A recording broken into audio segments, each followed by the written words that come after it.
ये कहानी एक छोटे गांव के गरीब आदमी रामू की है, जिसकी जिंदगी संघर्षों से भरी हुई थी।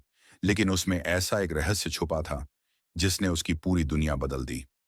पहला अध्याय, संघर्ष और सपने। रामू गांव के सबसे गरीब परिवार से था। वह दिन भर खेतों में मेहनत करता, लेकिन कमाई इतनी नहीं होती कि घर का गुजारा अच्छे से हो सके। बचपन से ही उसने अपनी मां को कहते सुना था, हमारे पास जो कुछ भी है उसे संभाल कर रखना, क्योंकि हमारी किस्मत कहीं ना कहीं इसी से जुड़ी है। लेकिन रामू को यह समझ नहीं आता था कि उसकी मां किस चीज की बात करती थी। दूसरा अध्याय, रहस्यमयी संदूक। एक दिन जब रामू खेत से लौटा तो घर में उसकी मां की तबीयत खराब थी। आखिरी सांसों में उन्होंने रामू से कहा, बेटा, हमारे घर के पिछवाड़े जो पुराना संदूक है उसे खोलना, लेकिन तब जब तुम्हें सबसे ज्यादा जरूरत हो। यह कहते हुए उनकी मृत्यु हो गई।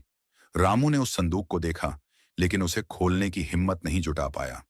तीसरा अध्याय, बुरा वक्त। कुछ साल बीते, लेकिन रामू की हालत और खराब हो गई। एक दिन जब बारिश ने उसकी फसलें बर्बाद कर दी, तो उसे लगा कि अब और सहन करना मुश्किल है। तभी उसे मां के संदूक की याद आई। चौथा अध्याय, संदूक का रहस्य। रामू ने कांपते हाथों से संदूक खोला। उसमें पुराने कागज, कुछ सिक्के और एक नक्शा था। नक्शा उसके गांव के आसपास का था, जिसमें एक जगह को चिन्हित किया गया था। वहां लिखा था, यहां तुम्हारी मेहनत का फल मिलेगा। पांचवा अध्याय, गुप्त खजाना। रामू ने अपनी आखिरी हिम्मत जुटाकर उस जगह खुदाई की।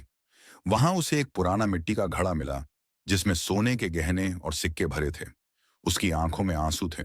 उसे समझ में आ गया कि उसकी मां यह रहस्य क्यों छुपा कर रखती थी।